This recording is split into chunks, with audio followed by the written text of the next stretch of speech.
Well, how's it going, Tim? Hey, Chad, pretty good. Ready for this game tomorrow. Yeah, me too. I'm very excited, ready for the game. I think this is going to be a pivotal game in our, Razorback fandom that we have. I think this is going to be a big game for the year. I think this one right here is going to kind of set the tempo and the tone. It's going to kind of let us know who we are and where we're going as a football team.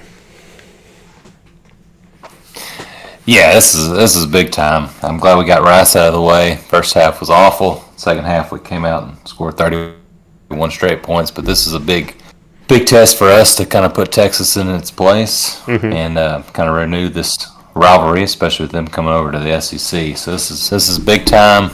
I'm excited. Texas finally, after 2008, they haven't returned this trip in 13 years, and finally they're doing it. So they're coming in to get an ass kicking tomorrow. Oh yeah, so it's going to be exciting. It's going to be a fun game to watch. I think that we are going to, like you said, get in there, and it's a winnable game. I think for the Razorbacks. I think that's the thing. I think when I saw the first half of this last game, I thought to myself, like, what is going on here? And I'm seeing the fan bases just freaking out through social media, and even my family members and stuff, people are just freaking out, and I'm just like, look, it's a game of rhythm. This is the first game of the year. This is first go live. It's something you can't emulate, on the practice field.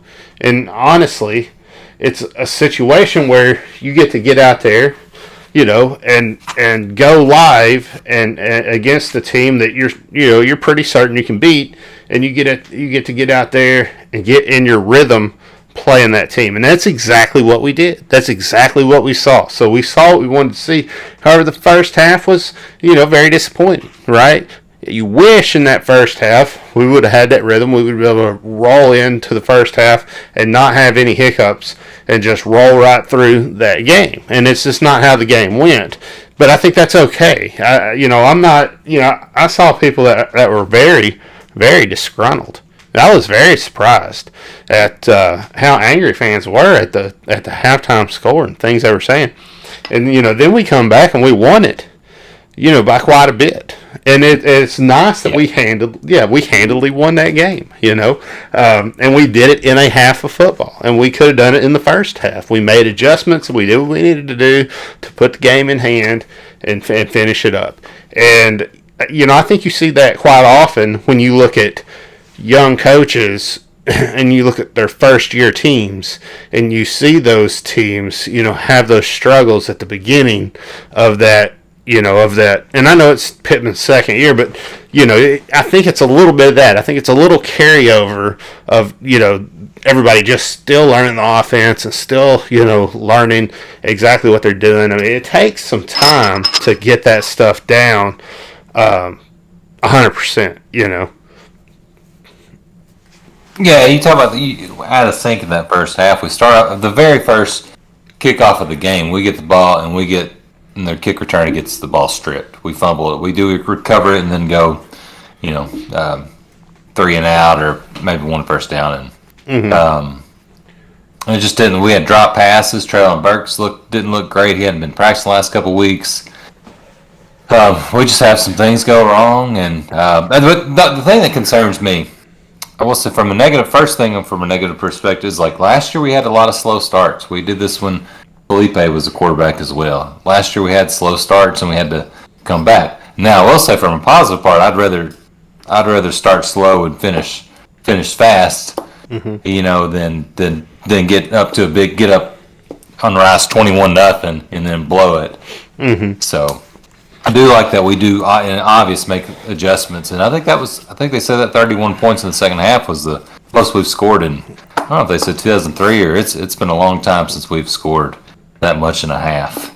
Yeah. So that's good. That's good to see. It is. It really is. And you get out there and you beat Rice. You do what you need to do. You're rolling into the Texas game, and you're not like overly confident, you know you have some things to work on, you know what those are, and you're focusing on those, and you're making yourself better. And I say this, I've said it every year on the podcast, I'm going to say it again, you see your biggest jump in performance from your first game to your second game. And while that wasn't true with Morris, I do expect it will be true with Pittman.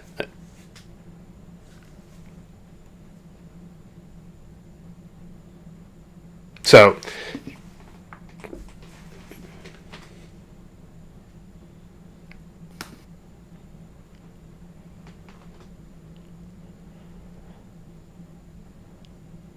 you all right? Yeah, no, you froze on me, so I didn't know. I couldn't hear you there for a second. All I heard was something about Morris, like, oh gosh. Oh, no, Yeah, no. I was just saying how you see it was just bad luck. No, I was just saying how you see a jump in, performance from first game to second game in most football programs. That's where you see your biggest improvement in most football programs. I said we didn't always see that with Morris, but I expect to see it with Pittman. I expect that's what this will look like. I expect you'll see a big jump from what we saw that first game to what we see, this second game. Yeah, I mean, last year even, you look at, not that we played horrible against Georgia last year. I mean, we had a 7-5 lead over them at number 4 team in the nation at halftime. But we came out we still end up losing that game, losing that second half, couldn't get anything going. And then the very next game, we played Mississippi State in Starkville, them coming off, breaking SEC passing records, one game, just demolishing the defending national champions in LSU. And then we put it to our dates that it'll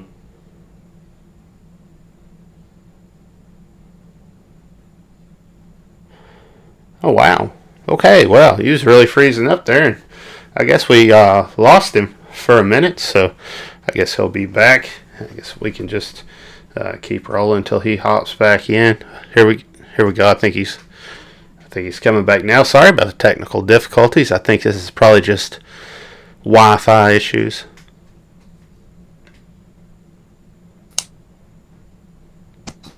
I don't know what's going on here tonight. So I don't know. There's a Texas podcast that's kind of dismantling or doing something to my internet. I don't know. Sabotaging. Well, you're back. I think everything's rocking and rolling now. So we'll just keep on going and pretend like that never happened. That's what you get when you get these live, uncut podcasts. Remember we started this thing out? I don't know if everybody remembers, but when we started this thing out, we were just driving home from work and recording it on this old website we found that was like a European website, and you recorded it like as you drove, talking on your phone, and then they took care of everything and put it online for you. We did that for the first year, just on our phones. Yeah, you had traffic noise, wind noise, obvious talking on a cell phone through, definitely not in the nice microphones, not nice headphones we have here. So this is, no matter what, this hadn't happened in a long time.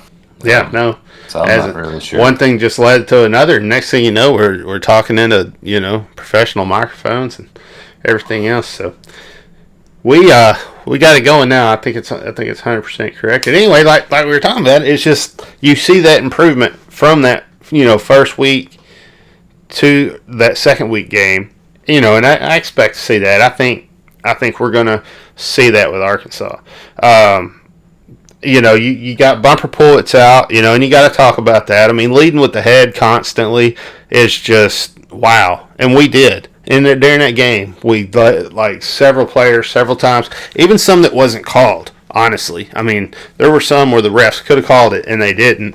And, because, I don't know. We did this last year and we had these issues, the same things, people getting kicked out, so on and so forth. So like Odom needs to like get these guys straightened up on that. You know what I mean? Like, I mean, I know nobody likes it, right? Nobody likes the rule. Everybody thinks it's too much. It is what it is. But at this point, you have to realize that they are using that as, you know, a weapon against you, right? I mean, are these defensive players like clicking helmets, you know, a little bit more? You know, are the offensive players like lowering their heads a little bit more, you know, than they normally would to take the tackle, you know, so there's a click there. And then, you know, almost strategize that, right? So with players getting thrown plumb out, you know, but you have to make the appearance that you're not tackling that way at the same time, right? And we definitely are. We're definitely leading with the crown and helmet in a lot of our tackles. Yeah, those were obvious. Morgan going out in that first half is obvious. You knew he was about to be thrown out of the game. Bumper pull, same way, leading with the helmet. You knew that was going to happen. Look, I mean, the rule is trying for safety. You get it though. I mean, you know, you see in practice they're wearing these helmets with pads on them. You know what I mean? They're really, the science now is obviously backs up that it's not good for head injuries. So the purpose is that to do that now, and that's the rule for this year at least. Maybe they look at, you know, the game Monday night, Ole Miss Louisville. Ole Miss has 4 people get targeting and thrown out of that game. So it's not us, but man, it feels like when you got your top 2 linebackers, you're I mean, you can't have. We just can't have that. Can't have that happen against Texas or anybody the rest of the year. I hate to say that. I'm sure it will, but maybe we'll get it corrected. Yeah, last year we had Catalan get thrown out for that a couple times. We can't have him do that, so it's been a problem with this Odom-led defense, and it's just they haven't needed to do that. They haven't needed to lead with. Yeah, it's just aggressive play. It's aggressive tackling, and while I love it, and I love that style of defense, I think, you know, hey, you know, do it. You know, focus more on like wrapping up. You know what I mean, and getting them down, and you know, maybe rolling with them, things like that, versus trying to take their head off. Right? You know, teach them to lead with their shoulder if you're gonna do it. Right, lead with your shoulder. Right, so I don't know. It's tough though. It's tough when you're making those, like when you're playing football though. I mean, if anybody that's damn played, which we all have, so we all know what this is like, right? And you're fired up. You got the adrenaline going. You're going for a tackle. You're excited. You're getting a solo. You don't want to mess it up. You know, you're coming in, and then they come down too, and you're kind of just level, and it's like, you know, it's a collision. Right, and that's the sport. Also, it is a physical sport, and you know, it's not always like they mean to do it. You know, I don't think they're doing it maliciously. Right, I think a few years back nobody would have cared, but this isn't a few years back, man, and you got to go with that, or I just think they're gonna start strategizing. They're just gonna be like, look, Arkansas comes down with their heads a lot, so let's try to click helmets as much as we can and get some of these guys thrown out.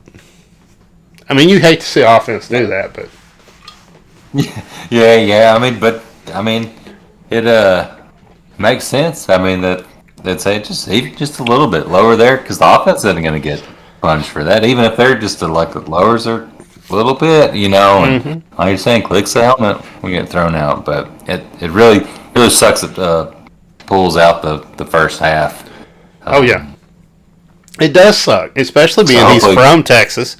You know, he's a Texas kid. He's not going to be able to play this game that obviously means a lot to him. I mean, he'll get in the second half, and that's going to be exciting. That's going to give us some energy, you know, and excitement in the second half. But hopefully we handle business in the first half, and it can just be added, you know, added boost. Yeah, hopefully Hayden Henry, who he only got to play the second half last week because he was still serving a punishment from the Alabama game from 2020, and then Andrew Parker came in and played pretty well. Obviously, we shut him out. Well, I guess that's that first touchdown at the beginning of the third quarter. We shut him out the rest of the way. So I know he was part of that string of defense that played pretty well. So hopefully those guys can, you know, Texas is better than Rice. I don't think Texas is, you know, national championship contender by any means this year, but they are better than Rice, and thus far this season, this is the best team we've played. Oh yeah, Absolutely. Definitely best team we've played all year. And, I don't know. It's going to be exciting game to watch. I guess, we should go over this Rice game, talk about that a little bit, and then,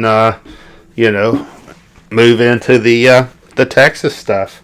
But as far as, this Rice game goes, my first impression was, slow first half. Had to make adjustments to do what we needed to do in the second half, and the timing was off and everything. They were just not clicking in that first half. In the second half, I think you see a total reverse, total fix of that, and then you see them start clicking and playing well. You see special teams having hiccups and issues at the very first of the game. It's the first couple things that we have to deal with are special teams issues, and that's always scary. But then they kind of turned around as the game moves on. You don't see it as much. But so I guess I don't know what we had. The came out there and KJ I guess took a sack on that first drive. Then they. Traylon rushed for 11, and then we had an incomplete pass to Burks, and the punt that was blocked, and we all saw that, and that was that's where I'm talking about the special teams, right, where you have those issues. So yeah, just a 3 and out right there, just a bad spot. Just when you want to come out and show your dominance against Rice, just 3 and out. Didn't help anything. Nothing. And then you see Rice gets out there and they move the ball a little bit, but it ain't anything crazy. And then Arkansas's able to get the ball back and have a nice long drive, and that was good because it ended with the 3 points with the field goal there. So.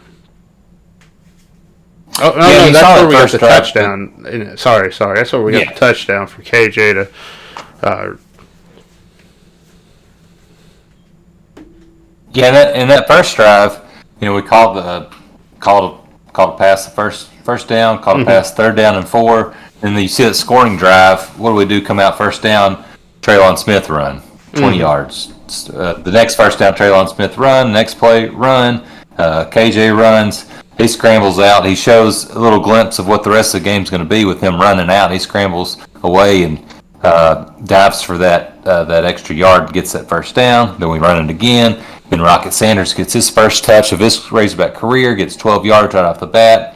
And we throw the pass play incomplete, and then KJ runs. So you already see, that, all right, let's get to running the ball instead of, and work that drive. And we kind of set a tone. I know it didn't the rest of the half didn't go that way, but that was a nicely called drive by Kendall Browse. It was, and you got points at the end of it, and that's exactly what you're looking for, and you move the ball down the field and you score, and you're not going to get that every possession. You can't expect it, but it was a good possession. So let's see. Then Rice gets the ball back. They have a drive on us where they threw a couple passes, and then they punted the ball off, and they looked all right, completing their passes or whatnot. Really, didn't have much of a running game, coming after us at that point, but they were moving the ball a little bit through there. Yeah, and that was the drive that.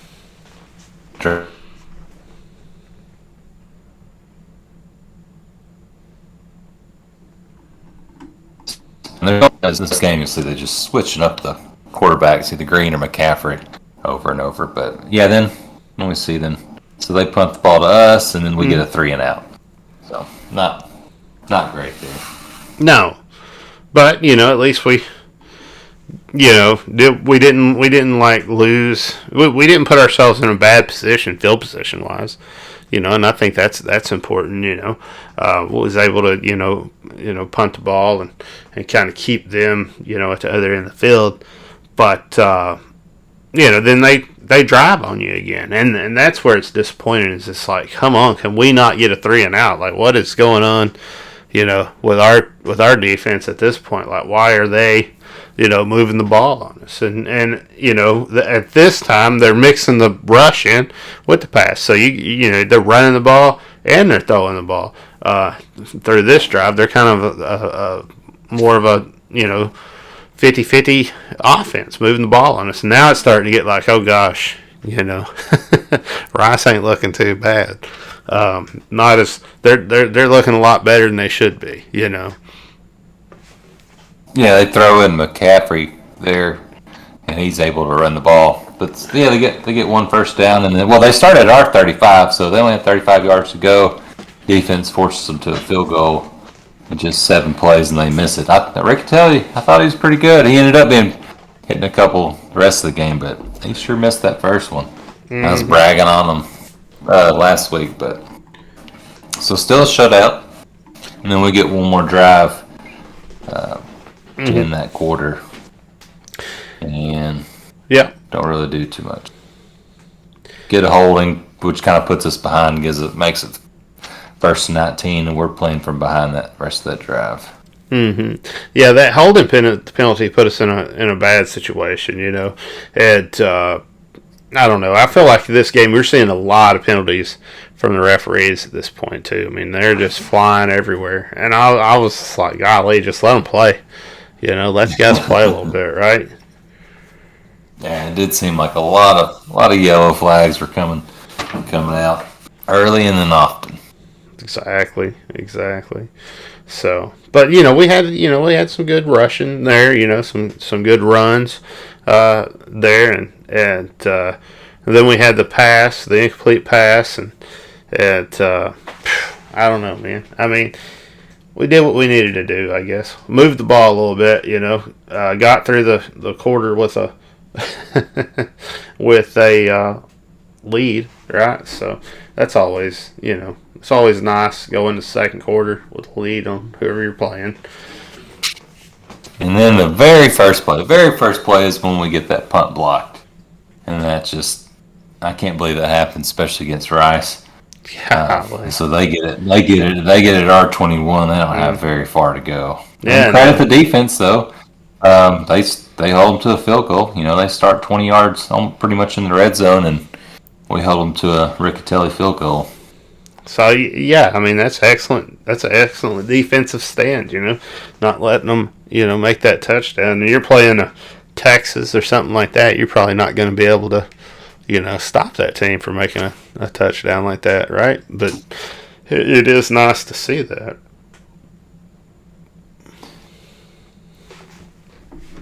So that very next drive. All right, so KJ starts completing a couple. 2 in a row. So he hits Warren for about 28 yards. Oh, we had an ineligible receiver downfield. That's correct. So we had to go back and do that. And Jefferson hits Burks for 12 yards. Traylon Smith converts for the first down with a run. KJ 2-yard pass. Traylon Smith another run. Get the first down. And then KJ rolls to his right to the sideline and forces the ball, and they intercept it. I mean, just that was a mistake by KJ. He wasn't exactly just looking great this first half, and then he forces the ball when he should have just thrown it out of bounds and kept that drive going, because the drive was looking good. We converted a couple first downs, and then he just throws it in there where he shouldn't have, and they get the ball again in our territory. That's 3 straight drives that Rice starts their drive off in our territory. So here's the thing about that though. Whenever he threw that interception, he was just trying to make something happen. He was, maybe a little bit overconfident in what he was doing and thought, he had something there that he didn't have. But, I mean, all the great quarterbacks throw interceptions. That's just how it is.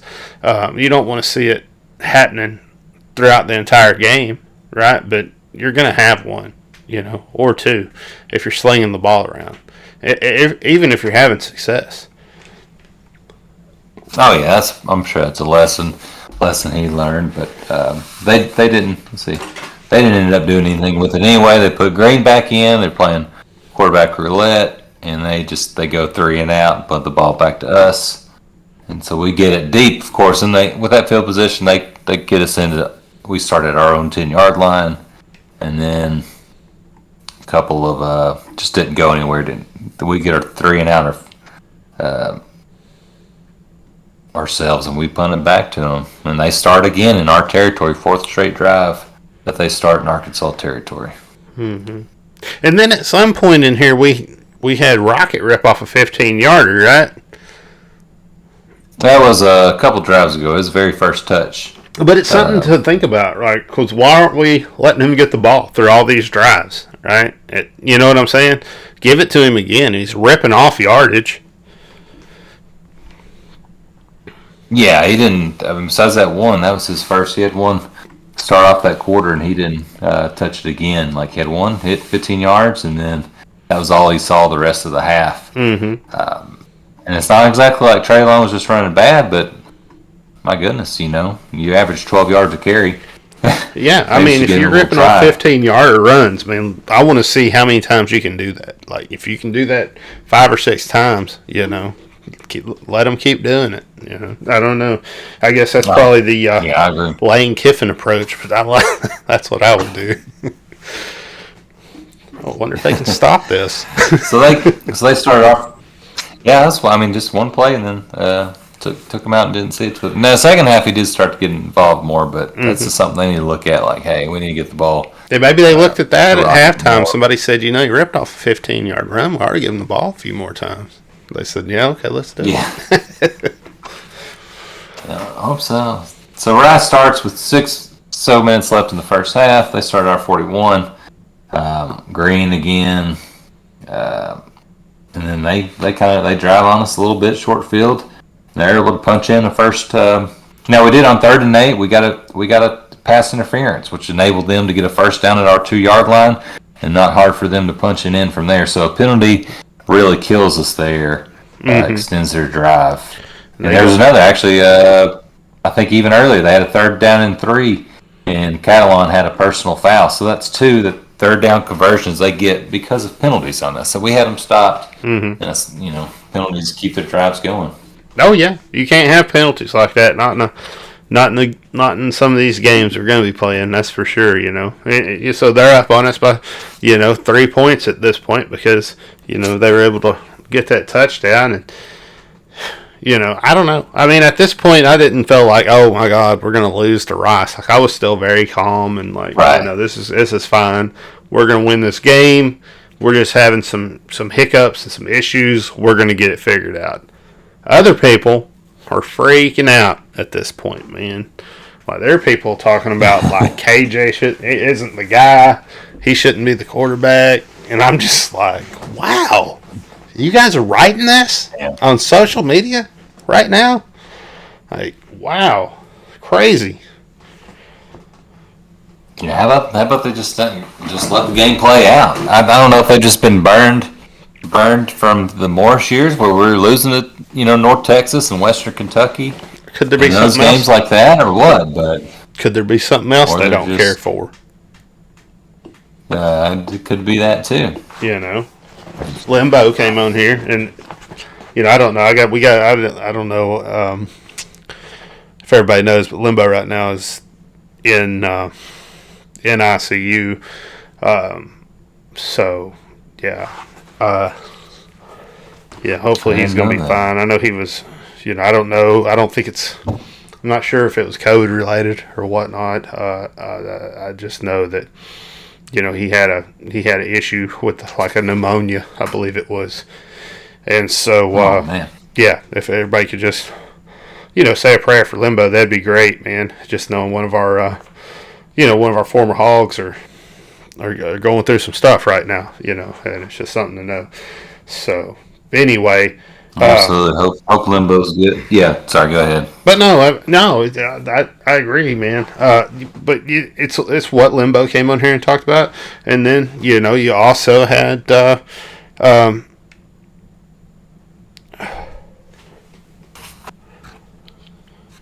and Greg Thomas came on here and was talking about the same thing. Yeah, Thomas. Sorry, man. Yeah, you had Thomas come on here and he was talking about it, and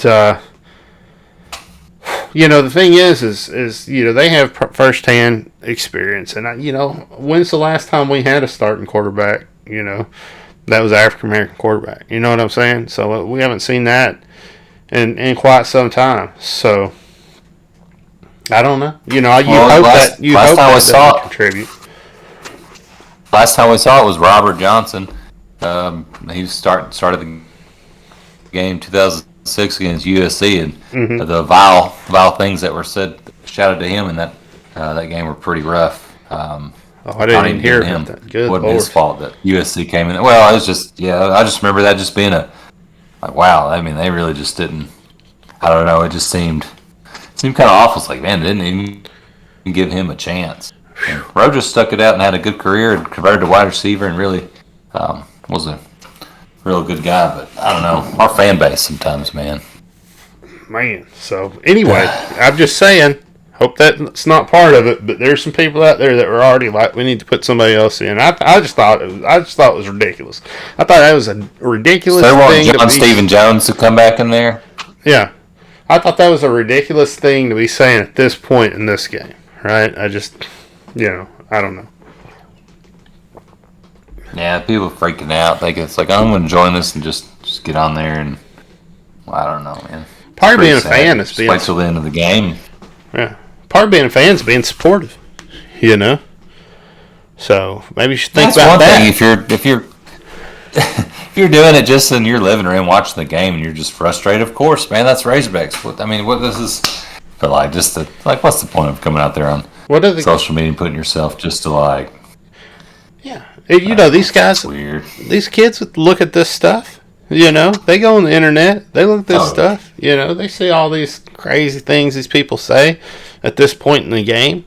And I don't think people think about that at the moment. I think people just throw stuff up sometimes on the internet, and they don't think about, everybody's going to see this, even though that's what they're doing, they want everybody to see it, but then they don't think about, consequences. I'm going to put my hot take out here about how KJ's struggling. I was like, oh yeah, obviously we see this. But he's also having drop passes. He wasn't having even the best, having to scramble out and get out of trouble a lot of times because the pocket was collapsing on him. So all of time was off, but at least give it time to play out. And he did end up showing to us that, man, he had a heck of a second half to really come out and show, hey, I'm the quarterback, I'm the guy. But, yeah, well, he did, right? He comes out in the second half, and it's a totally different game, right? And it was, it was nice to see. So we ended up to end up that first half, we get it down again at our 11. We have 33 minutes for third down, and that's where Burks was coming in motion. And the center I don't know if they were trying to snap to Burks or not, and there was a fumble on that, so that ends our possession. Next possession, Rice goes 3 and out, and then we've got 7 seconds left, and we just run up the middle to run the clock out, and so we're down 10-7 at the half. And here's the issue: put a goose egg on the board in the third quarter. Yeah, and here's the thing that jumps out at me: you only got 2 first downs in the whole first half. It's like that right there against Rice. I mean, that right there says something. Like there's an issue when the Rice defense is doing that to your offense. But yeah, that's wild.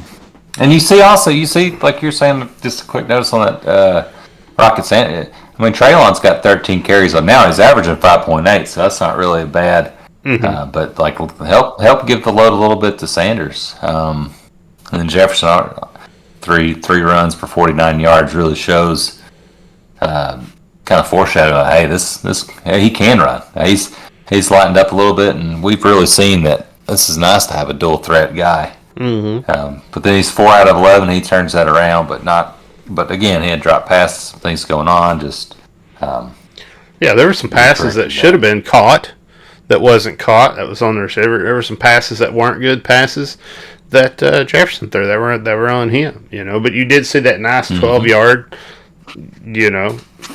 And he's he's starting to get there, right? But yeah, I don't know. It's just a rough half for everybody, honestly. Yeah, that's all right. But after that turnaround, at least we know the outcome now. We're like, all right. Yeah, you lost Morgan that half. From that helmet to helmet. So that was a God Lord, right?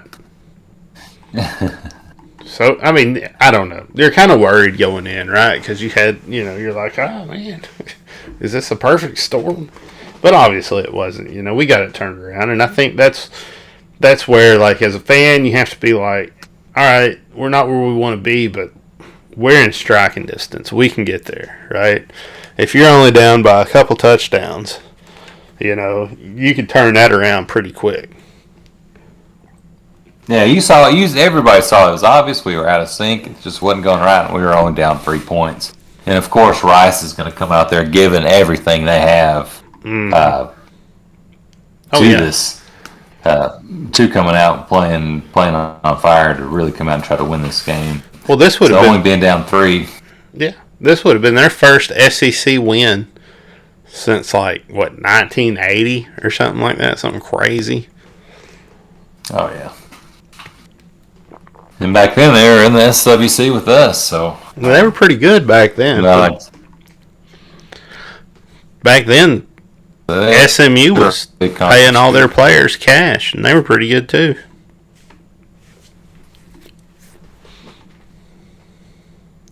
So let's see here. So we start off this. Go ahead. Go ahead.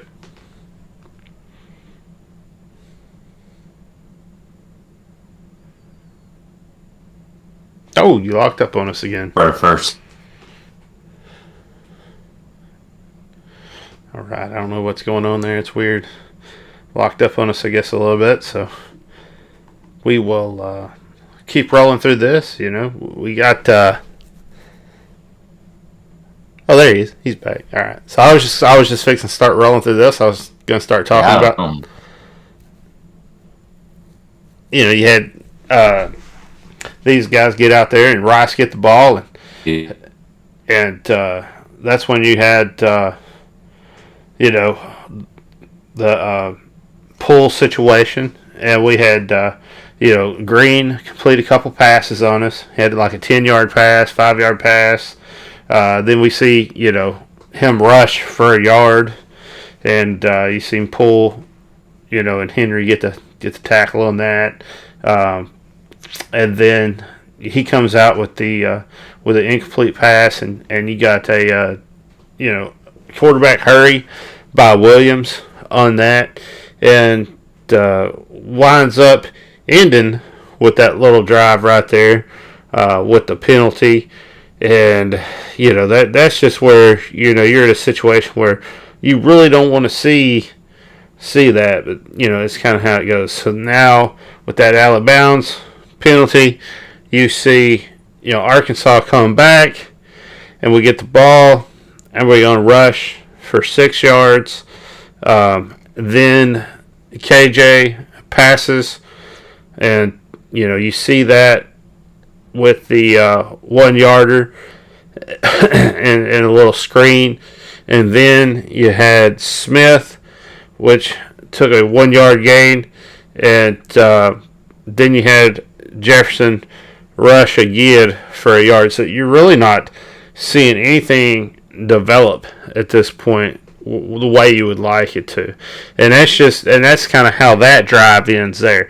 It just ends in a situation where you wish you would have been able to do a little bit more with it than you was, but I think some of that comes to the play calling at the time. I think you're calling these pass plays in these situations where you have opportunity to run the ball, and I think you're getting pushed around a little bit more than you want to by their defensive line still at this point. Then you got the next drive where you got Green coming in for and rushing for 15 yards, and that's you saw a lot of that with Green getting out there and rushing the ball, and then he gets that touchdown again. Short field position, able to go up on us 17-7 at that point, and it's just a situation where you're really like starting to think, man, what in the world's going on here? Rice is still coming out, and they're still doing, what they've been doing. Are we going to turn this around? And I think at this point in the game, I said something like, we got to score here. Like, this is it. This is where we got to answer. And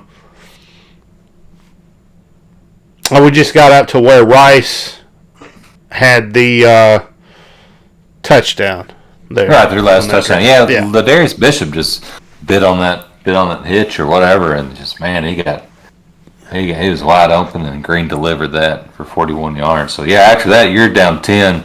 We're struggling on offense, and it's just like, man. I mean, I don't really feel necessarily. It feels like there's a lot of time left, but you're down 17-7 this far into the kind of into the half a little bit, and like, it ain't looking pretty.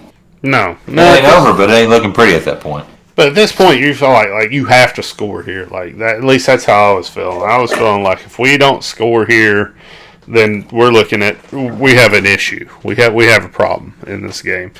There's no telling what might happen. But we do. We go out and we score, and we put the game back in striking distance. And that feels good. That's a nice little drive. You had the little pass to Morris, so 31 yards, and that was nice to see. Just get out there and just kind of put it down the field. I think that was one where I was like, man, just golly, you gotta get in bounds on that.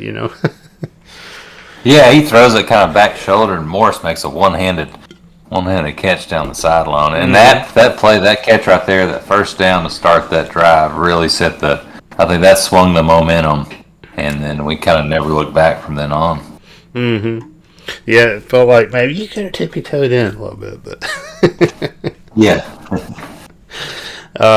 Anyway, so then you had that sweet pass, then you had... KJ get out there and throw another pass. So now we're moving the ball through the air, and KJ's starting to look good. You get Smith, who, gets the ball, runs it, nothing happens, boom. Then he gets a 4-yard run. And then KJ gets the 5-yard run, and you're feeling good. You are running the ball, you're making touchdowns, you're passing. You look like the offense that we wanted to see at the beginning of the first half.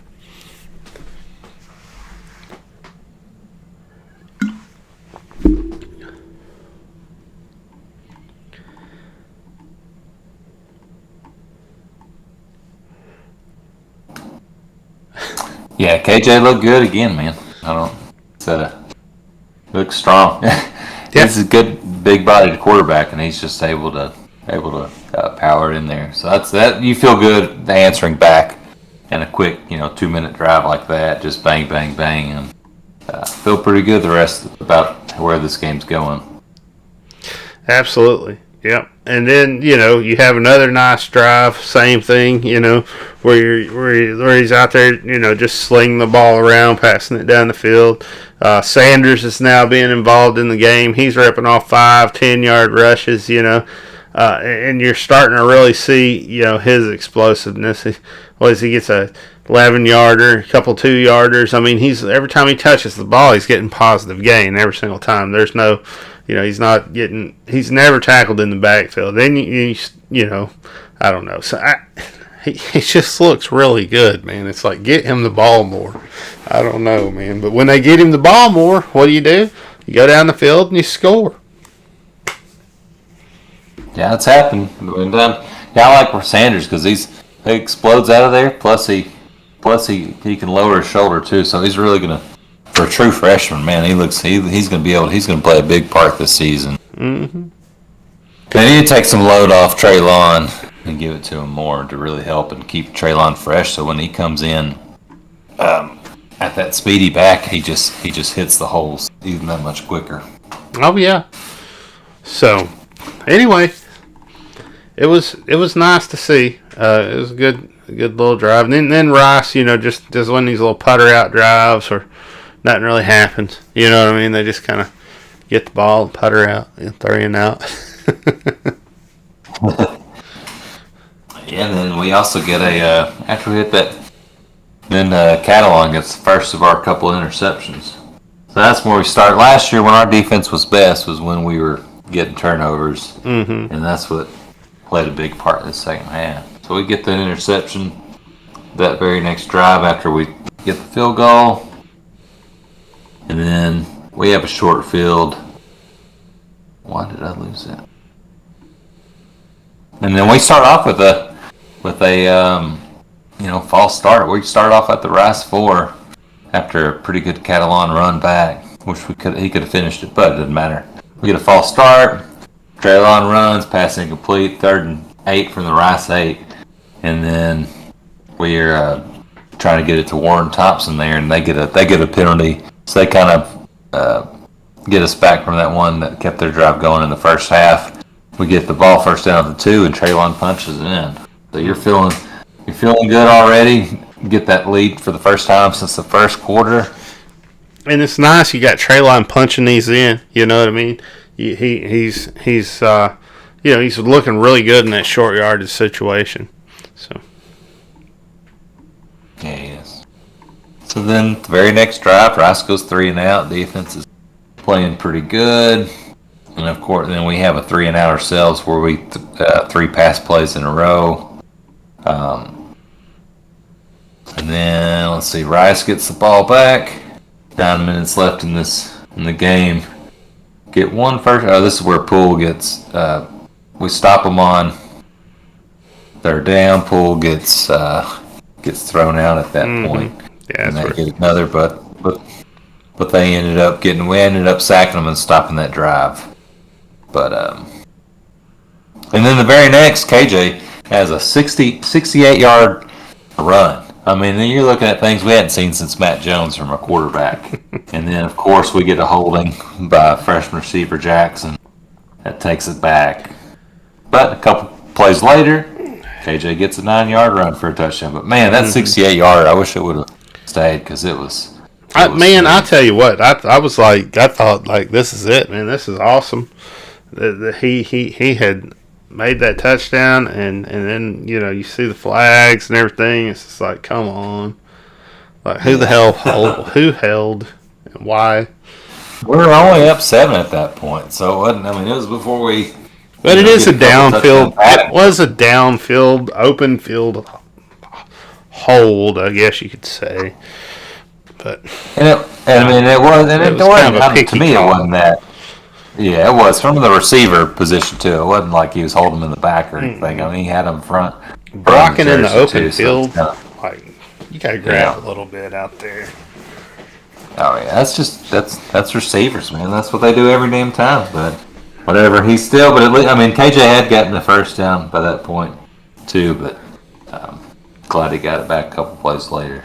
Mm-hmm. So we're up 2 touchdowns, feeling a lot better with 4 minutes left. It feels like we've got this game. And you can feel where the momentum turned on. Like when we started clicking, you could see the rhythm change. And you just gotta hope we just keep that momentum that we built through this game onto the next. Yeah. Because to me, it's not about how much did we win this by. It's about, did we go out there and handle our business and win the game? Did we finish the game in the 4th quarter and win? That's all that matters. And we did put up a few touchdowns, and defense played pretty well after that initial touchdown in the 3rd quarter. But yeah, and then the very next drive, Rice gets 1 first down, and then we get another interception by Catalan, his 2nd of the day. The very next drive, 2 minutes and a half, you're like, are we just going to, we get at their 16, but you're thinking, you're thinking maybe Pittman just kind of sits on it here, and we kept going for it. Dominique Johnson gets rewarded with the touchdown. For those gamblers out there, we covered the spread, so good for them. Absolutely. I think the only thing that I was deterred about with Pittman's play calling was when we had a 4th and 1 situation and we didn't go for that. I thought that was a little bit whack. I'm not okay with that. I think we're good enough to get 1 yard. Yep.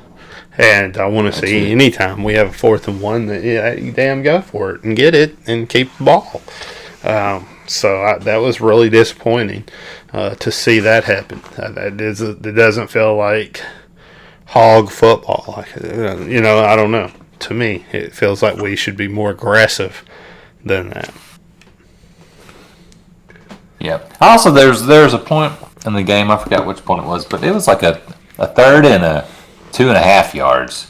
And we're doing a quarterback sneak out of it, and when it's usually it wasn't like a yard. We would have had it in a yard, but it was it was almost 3 yards, and we kind of sneak it.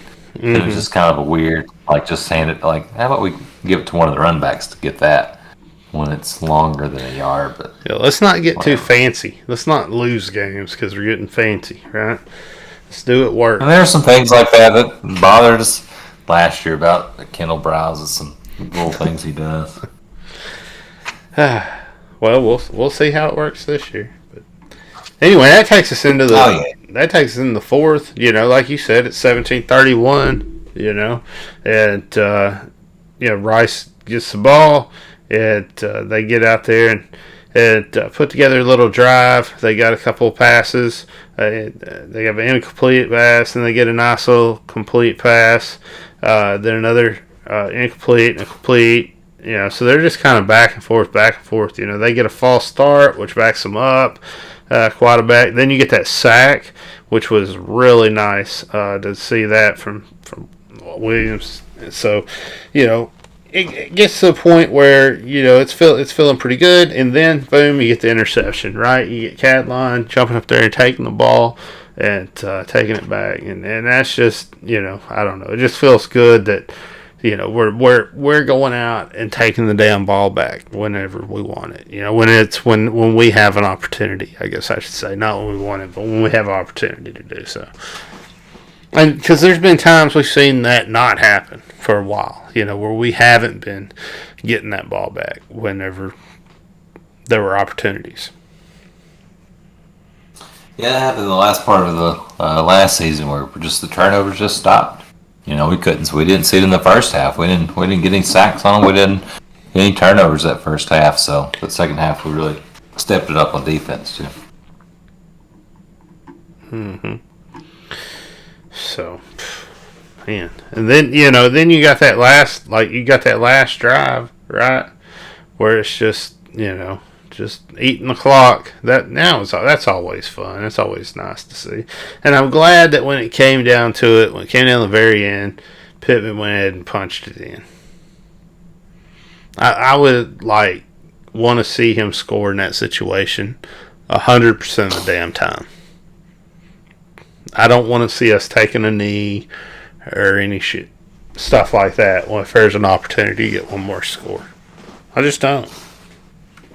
Especially if you can't lose the game on a touchdown. Especially if it's more than a touchdown away. Oh, yeah. Yeah, that happened the last time we played Texas. Bielema just nailed the ball instead of punching in another touchdown. Oh, I remember that, dude. That was so I think he called borderline ironic, just ironic. Against just wow. Texas, too. Yeah. Yeah. It's just disrespectful. Try to make friends with them. Oh, yeah.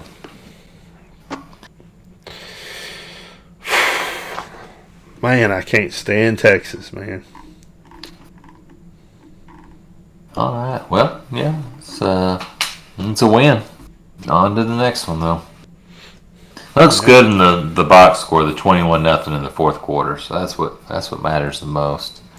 And getting the W. I think the thing that that we see that we talk about throughout this is like you said, we found our rhythm.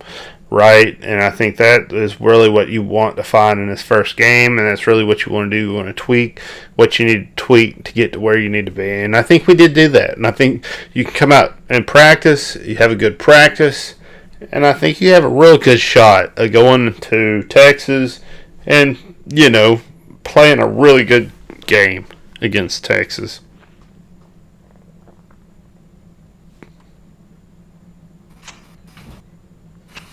Oh yeah, hopefully we can keep that momentum up.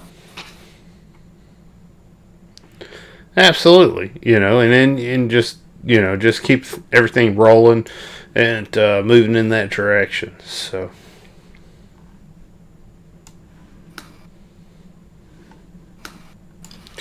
All right. So anyway, we're talking about Texas. I mean, who'd they play? That right? Texas went and they played Louisiana. I mean, I guess Louisiana's supposed to be a excellent program or whatnot. I guess they're ranked this year, so on and so forth.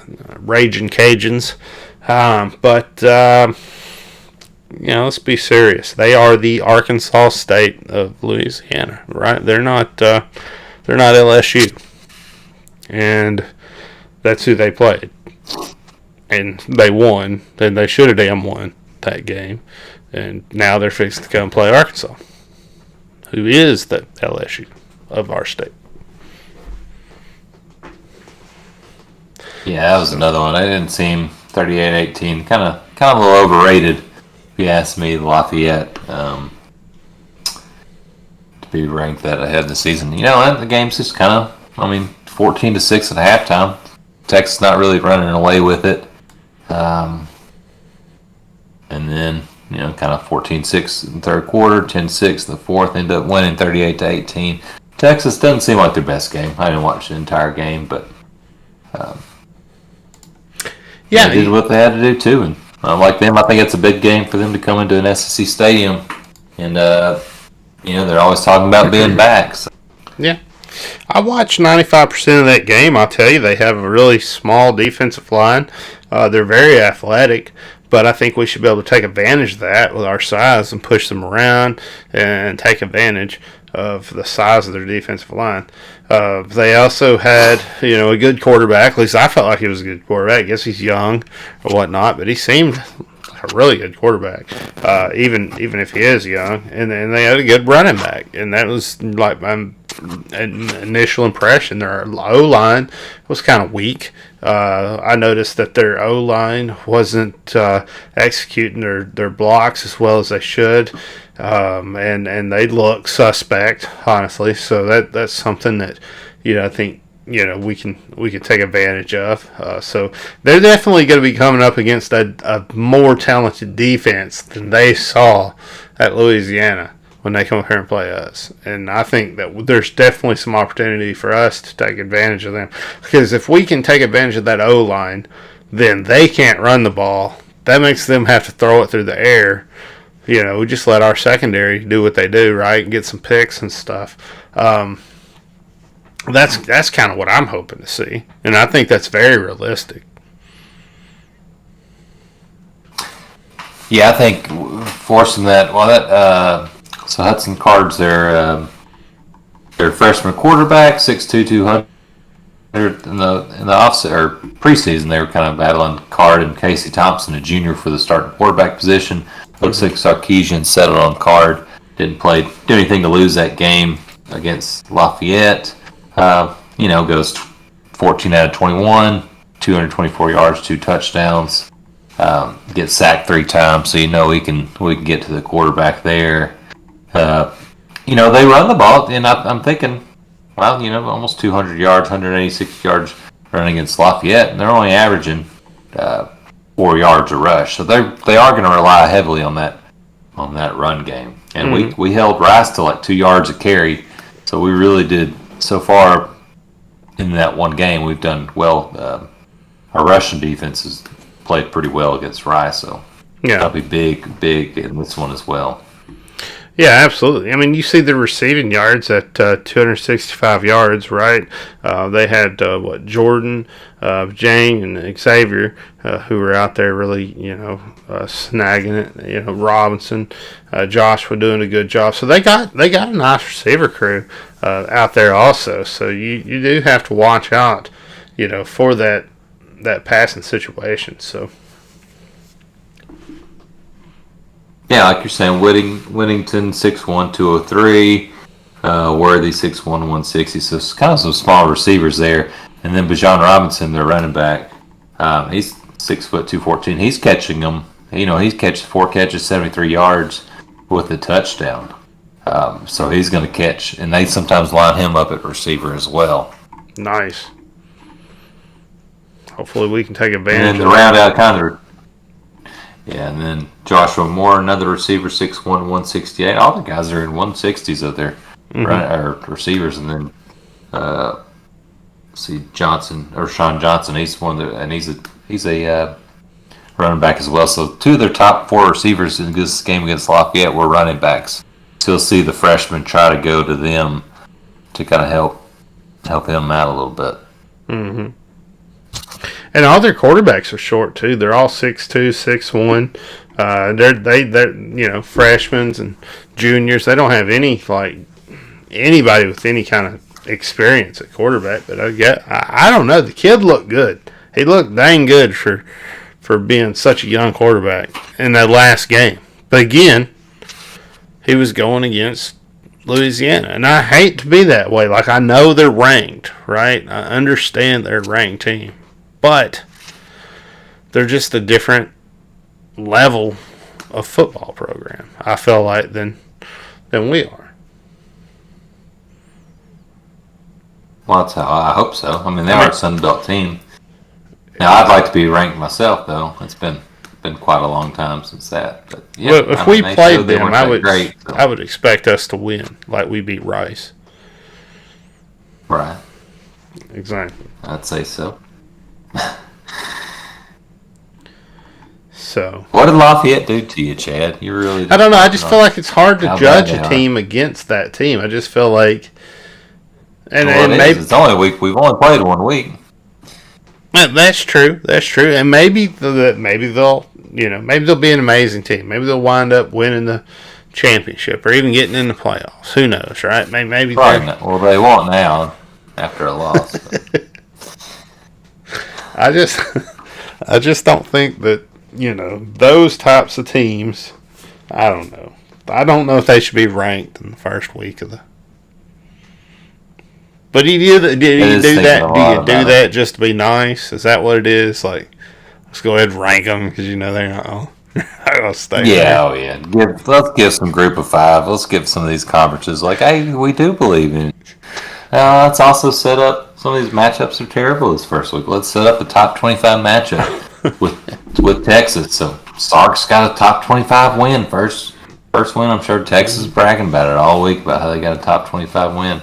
Yeah, and it's good for ESPN. They get 2 ranked teams playing each other and stuff, so it's good for the moolah and the money side of things. So I don't know. I guess I'm being kind of disrespectful to Louisiana. So whatever, that's what they get. At least you don't smell like corn dogs, so you got that going for you. That's right. I like Lafayette better than LSU, so I would rather hang out with a raging Cajun than a tiger. At least at least the mascot makes sense. Tiger makes no sense at all. Like they're not native to the area. Yeah, I don't know what that's about. Let's go with an elephant. Why?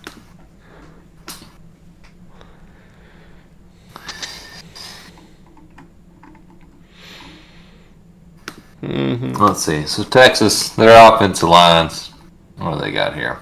Left tackle Christian Jones, 6'6", 314. Denzel Okafor, left guard, 6'4", 322. Jake Majors at center, 3'6", 310. Right guard, Junior Angula, 6'6", 319. Right tackle Derek Kersetter, 6'5", 310. So all our upperclassmen, aside from majors, there's about 90 starts among them. Well, good for them. They looked horrible in the last game, so we'll see. Yeah.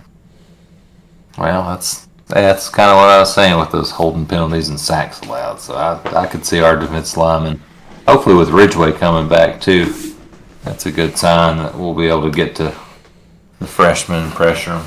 Mm-hmm.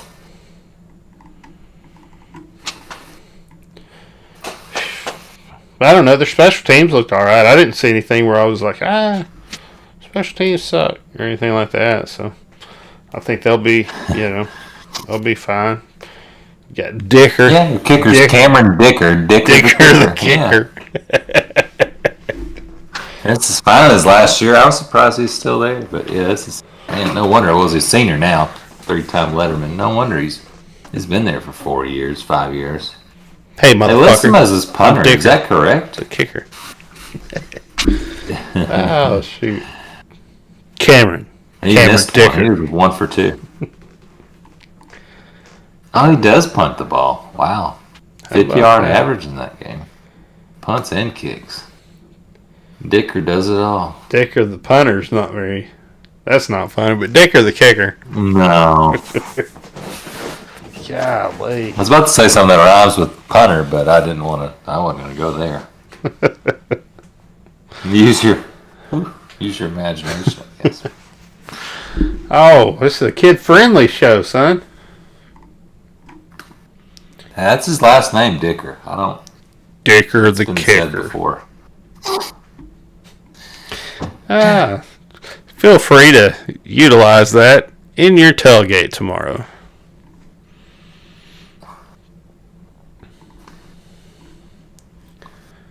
All right. Well. Yeah, I don't know anything else about the kick returns or punt returns or anything like that. I mean, that's it. They got that Dirtball Sarkisian. That's their coach. He's from one of them rape colleges. One of them, what is it? Is it BYU or something like that? I don't know. He came over from Alabama this last year. He used to coach at Washington a little bit, and USC's where he got fired because he was coming to doing booster things drunk, and he also wasn't great. So he did. I guess he played at BYU. I got you. Yeah. Wow. Yeah. See what I'm saying? Had no idea. You did tell me. I didn't even know he played at all, but yeah. I guess he is. See, I saw something where 5 games he's had against Arkansas as a coach, been a part of. He's his teams has averaged 50 points a game, 500-something yards against Arkansas. So that's not great, but that also includes USC in 2005 and 2006. Oh, USC. Yeah, I mean that included USC, and that's the 2 years we played them where they averaged like 60 points against us. He worked for Pete Carroll. Yeah, he's worked for Pete Carroll. I think he was. So what was he coaching? It doesn't matter if the teams beat us. It matters what his particular subset of players did. Quarterbacks coach those 2 years with USC. Then last 2 years with Alabama, he was the offensive coordinator. Yeah. And I don't know, 4 games against us. I don't know if that really, that's not really true. He was an analyst in Alabama 2016, so yeah, I don't think that's 4 games against us. Well, they still averaged 50 points, but that's also Alabama, championship Alabama, and then USC in their best years. And it's one of them Saban resurrection ordeals. They never work out. They never exceed. Yeah. They can't never beat Saban or anything. They're never that good, right? Oh yeah. He's probably thinking he wasn't going to have to deal with that until up and join the SEC. What do you mean we're joining the SEC? Damn it! I've seen Kirby Smart's record against Alabama. I don't want to do that. I wanted to play in here with Kansas State and Kansas and Texas Tech. Oklahoma State. Good Lord. And that would suck if he's just playing like, wow, I'm going to be the Texas Longhorn coach, get paid a bunch of money, get a really good recruiting classes, and get to play Oklahoma State and Kansas. Got it made. A couple short months later, now you're joining the SEC. I don't know, like, man. Well, at least I guess I don't have to deal with Oklahoma. It's like, oh, they're coming too. Yeah. Well, I don't have anything else to say about these guys. I don't know if we missed anything, if there's anything else. I think, look at the offensive line. Look at us trying to take advantage of that offensive line, trying to push them around a little bit with our defense. Put a lot of pressure on the quarterback, especially a young quarterback. Look for some blitzes coming in, trying to disrupt him, make him uncomfortable in the pocket, and try and make him beat us through the air, and then try to get some picks from that, And then seeing a major upgrade in the second half with your first stringers all being there.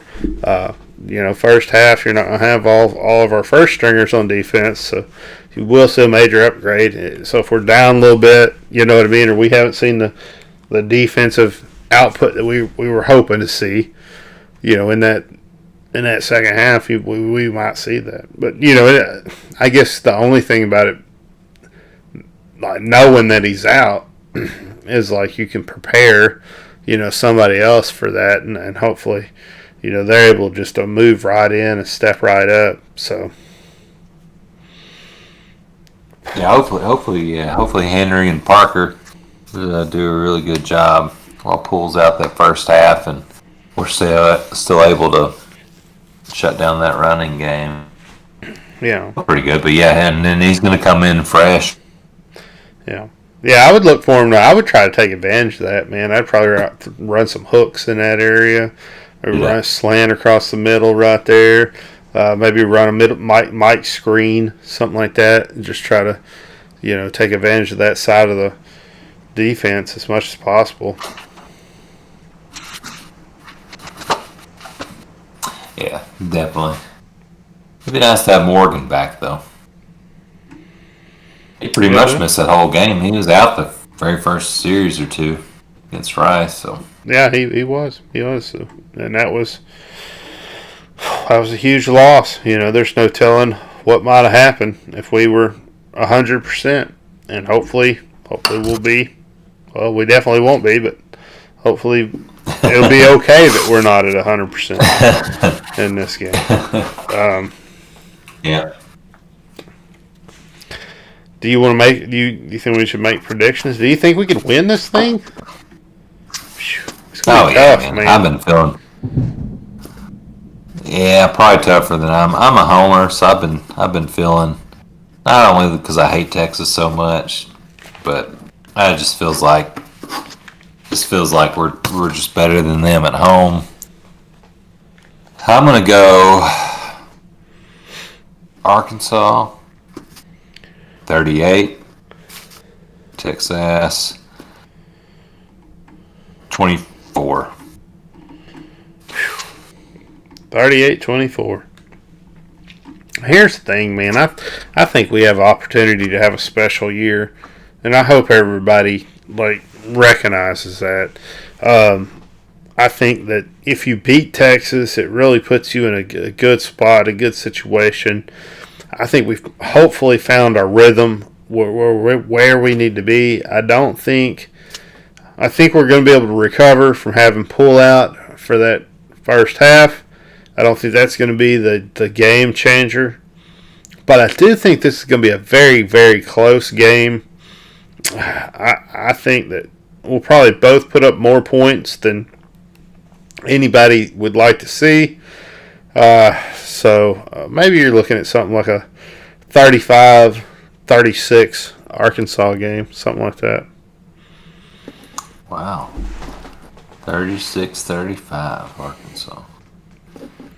I like it. Matters if we win, so I would take that. I would take it. My heart may not can take it. I'm glad we're playing Georgia Southern next week to at least give us a little break if it's a game like that. But this win, it would just mean a lot. I think it would just give momentum to the program and Pittman starting off 2-0. Just playing Georgia Southern next week, we'd have a chance to be 3-0. Real good shot at that. Before we'd be 3-0 going into Dallas playing A&M. Yeah. And that would just be a huge matchup if we get this done this weekend. I think Sarkisian is taking this game too lightly. I think he thinks he's just going to roll in here and win. Some of the stuff he said, like he doesn't care that it's a rivalry. He doesn't care that it's a sold-out Arkansas stadium. He doesn't care that it's an Arkansas-Texas game, and they're not going to play any harder than they would against any other team.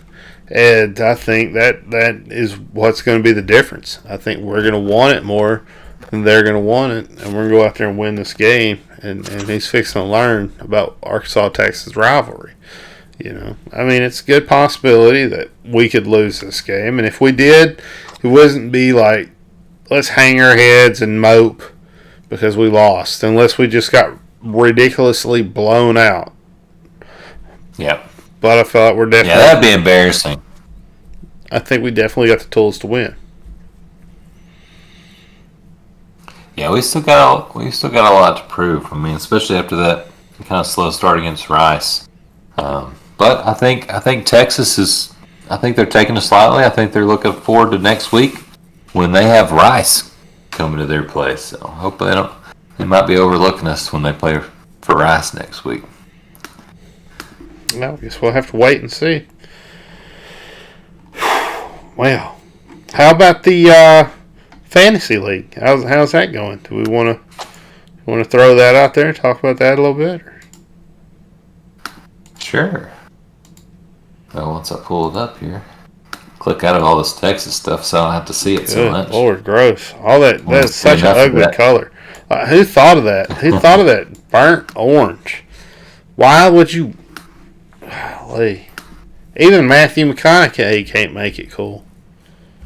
It still looks ugly wearing that burnt orange. You think he's gonna be at the game down the sidelines and stuff? He might be, man. I mean, he'd be kind of cool to meet. He seems like a cool guy. Oh, yeah. He's the minister of culture or whatever, so. What does that even mean? I don't know, man. Then he gets to sit on the sideline because he's a celebrity and gives them pep talks every now and then. That's all I don't know, man. All right, guys. What is magic?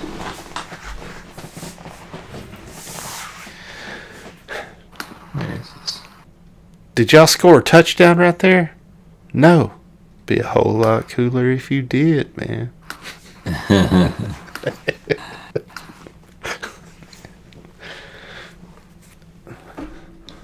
I'd have him say that every time there was a drive.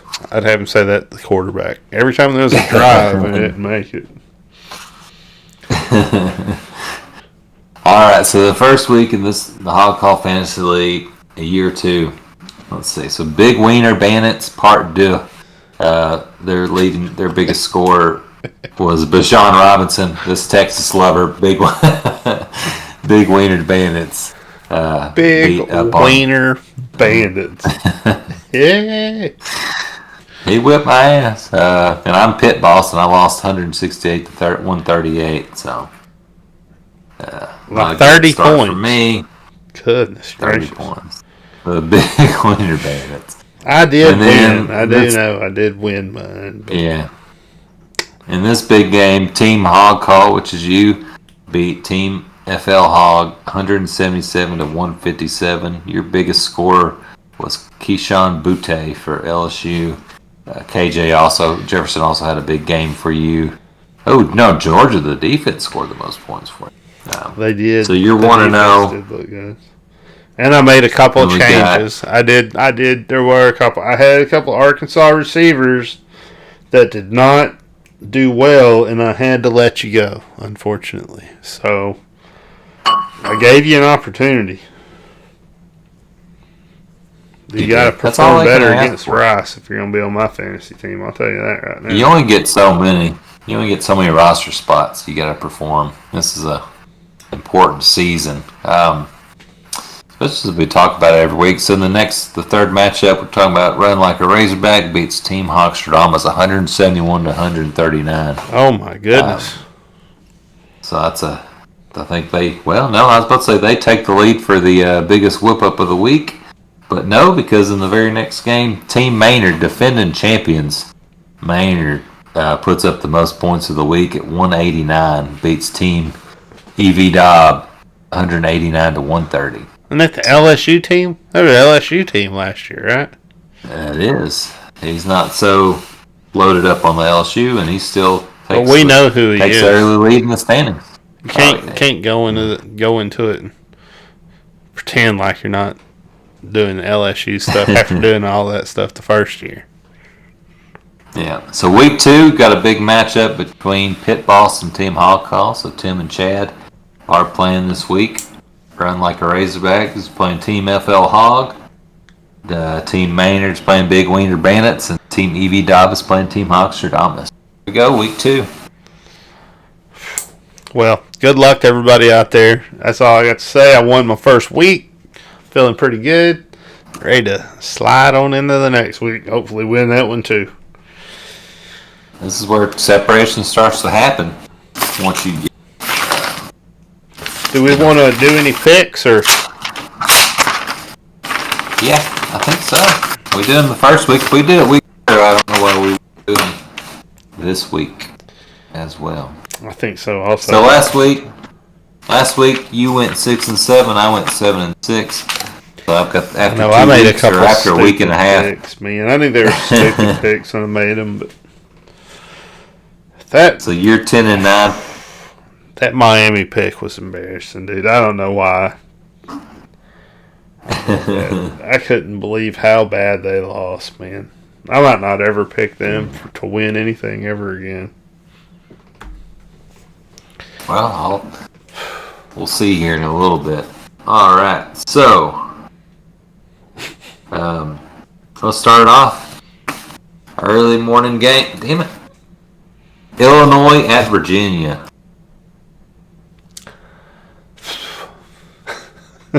Damn it, man. I'm going to go with Virginia. Going with Virginia, man. I will too. Shouldn't. How about Oregon at Ohio State? Ohio State. I'll go Ohio State there too. The Ducks are South not what they used to Carolina. be. Oh, no. They're number 12, but kind of an overrated 12. Yeah, like a Louisiana. How about South Carolina at East Carolina? South Carolina. South Carolina.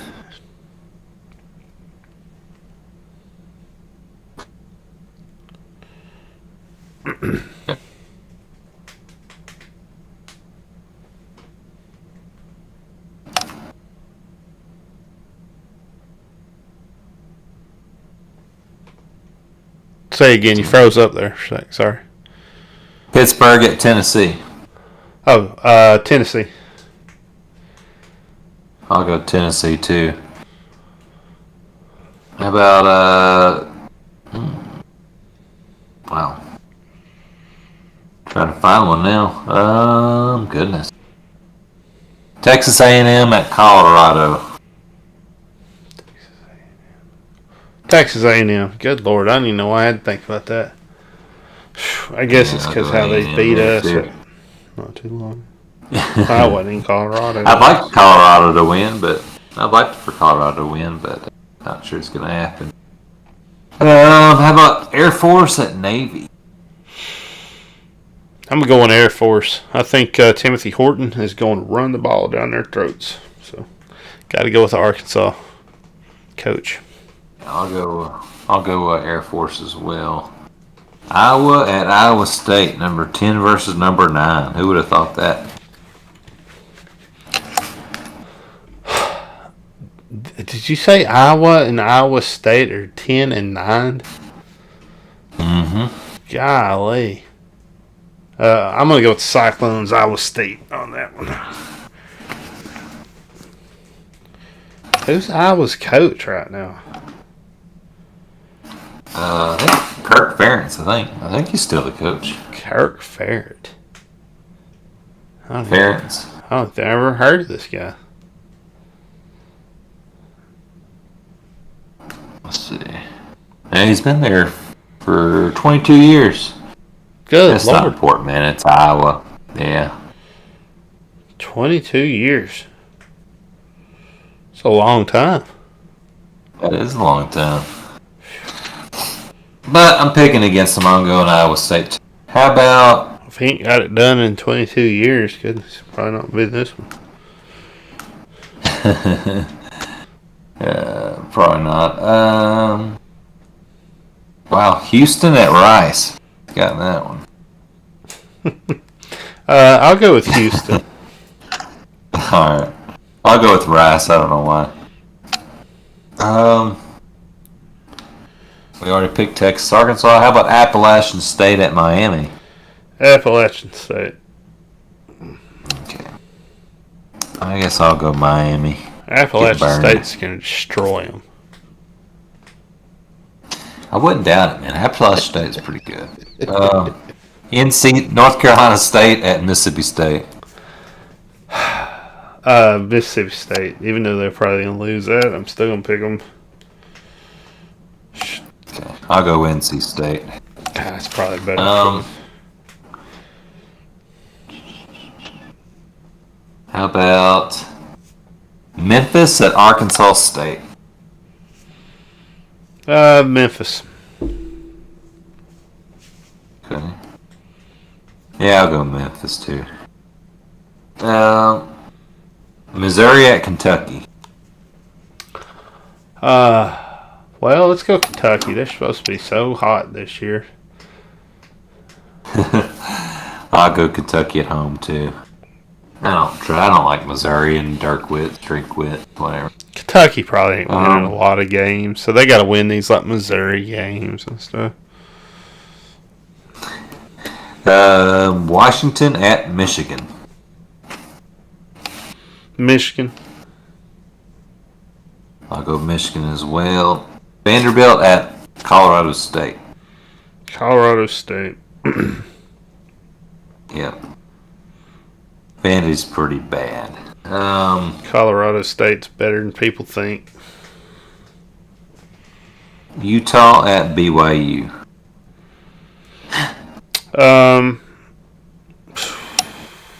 Utah. I should probably go with BYU, but I'm going to go with Utah. I'll go Utah too. Well. Okay, how about this? Hawaii at Oregon State. Ooh, that's a good one. I'm going to go Oregon State. Okay, I will too. If it was in Hawaii, maybe a different story. And that wraps it up. Good luck to you. Hawaii just, my gosh. I want them to be better. You know, I want the Rainbow Warriors to be a better program than they are. I just don't understand. Like, why don't football players want to go there? You get to go to a freaking Hawaii and sit out there on the beach and sip Mai Tais and practice and play football. I just don't get it, man. I don't either. It seems like that'd be everybody's dream school, but oh yeah, that one in Dunk City down in Florida that's got the campus right on the beach and all the dorm rooms and stuff are like right on the walk. You walk out a back sliding patio glass door onto the beach from your dorm room. Why aren't you kids going to that school? Like, they should be a powerhouse at every sport because all the players should want to go and just live in that environment. Like, I guess nobody even thinks about that anymore when they recruit. You know, when they go to different schools now, it's just, can I get to the NFL? You know, like I just don't understand why so many players go to. Well, I guess they see the numbers of going to Alabama and championships and stuff. But it just seems like if you're so good, man, go down there and prove it. Like, why isn't Hawaii just a bunch of players just like, let's go to Hawaii, just have a great time and win a bunch? Is there too many distractions? I mean, just Alabama, there's nothing to do, and you want to just stay at the football facility all day because Tuscaloosa is a, shit town. So Yeah, no, that's excellent. That's an excellent question. So, well, anyway, I think that's about it. I don't think we got much more to say tonight. Woo Pig Suey. go